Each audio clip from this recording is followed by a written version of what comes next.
আজ আমরা গেছিলাম যোধপুর বালাজি মন্দির, যেটা পাল রোডে অবস্থিত, পাল বালাজি নামে পরিচিত।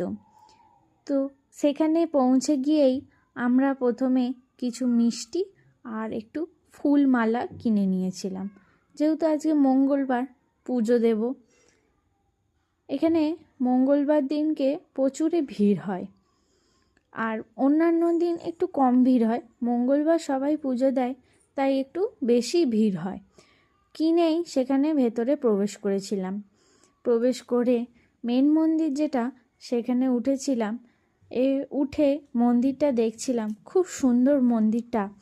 আর এই মন্দিরটা হচ্ছে অনেক বছর পুরনো একটা মন্দির। এখানে অনেকেই আসে মঙ্গলবার পুজো দেওয়ার জন্য। তো আমরাও সেখানে আজ মঙ্গলবার বলে পুজো দিতেই গেছিলাম। তো ভেতরে ঢুকেই দেখলাম খুব সুন্দর করে সাজানো আছে, ফুল দিয়ে সাজিয়েছে, আর খুব সুন্দর মন্দিরটা দেখতে লাগছিল।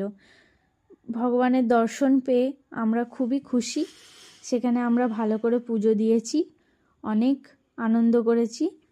আর সবাই ভালো থাকবেন, সুস্থ থাকবেন এই কামনা করি। এই পর্যন্ত ভিডিওটা আমার শেষ করলাম।